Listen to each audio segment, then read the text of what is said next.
Szerokie, wąskie, uniesione czy bardziej płaskie brwi to indywidualna sprawa uzależniona od anatomii naszej twarzy. W jaki sposób stworzyć idealne brwi? Jak wyznaczyć punkty strategiczne? Tego dowiecie się już w dzisiejszym odcinku.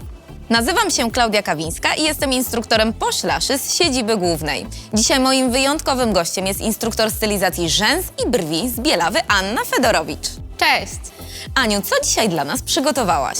Dzisiaj temat, który spędza sens powiek nie tylko stylistkom, ale również kobietom, które samodzielnie w domu wykonują zabieg farbowania brwi.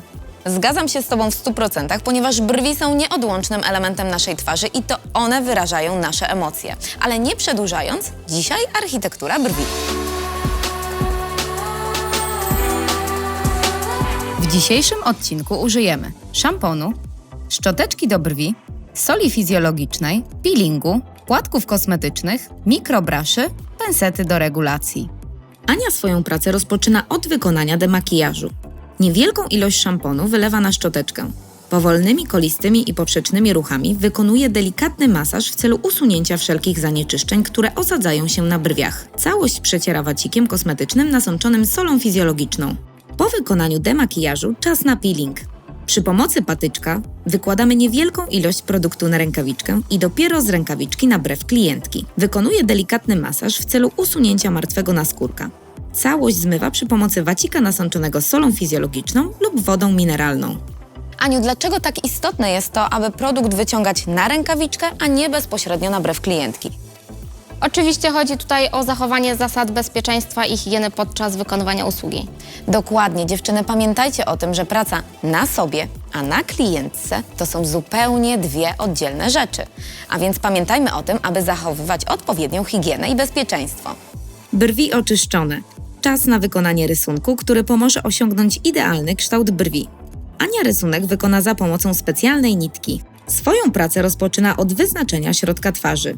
Pamiętajmy, środek twarzy wyznaczamy od łuku kupidyna, przechodząc przez środek nosa do czubka czoła.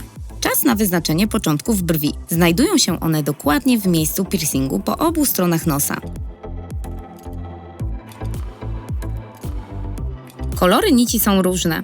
Ania zmieniła z białej na czarną, aby wszystko było lepiej widoczne. Kolejno czas na wyznaczenie łuku brwi, prowadząc linię od punktu piercingu przez zewnętrzną krawędź źrenicy. Czas na wyznaczenie końca brwi, czyli tzw. ogonków.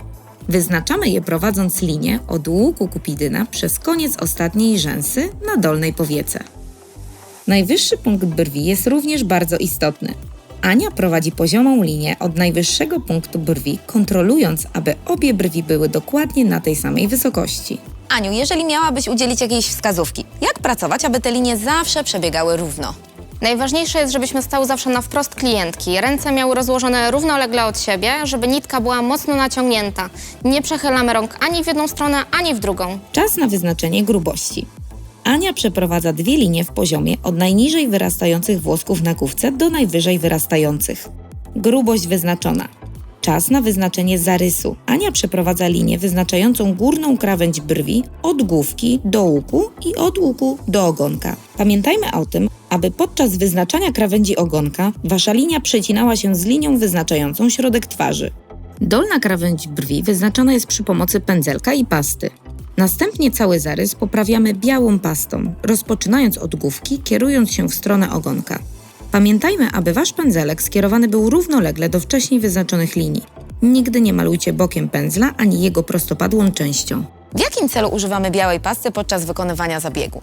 Przede wszystkim pracujemy z pastą dla ułatwienia naszej pracy. Pomaga nam oraz klientce zobaczyć docelowy kształt brwi przed wykonaniem usługi. Na końcu nie zapominajmy o złagodzeniu łuków brwiowych przy pomocy pasty. Jest to niezmiernie ważne, bo przecież nie chcemy, aby nasza klientka miała ostre rysy twarzy. Po wykonaniu rysunku czas na wykonanie farbowania brwi. Ania dzisiaj użyje w tym celu henny pudrowej. Nakłada ją rozpoczynając od główki brwi, wyznaczając dolną linię po całej długości. Następnie wypełnia ogonek, przechodząc w ciałko brwi i kończąc na główce. Przed ściągnięciem henny nie zapominajcie o usunięciu wszystkich linii pomocniczych i białej pasty. Hennę usuwamy przy pomocy wacika nasączonego wodą mineralną. Pozostała już tylko regulacja i gotowe. Tak prezentuje się nasza modelka przed i po.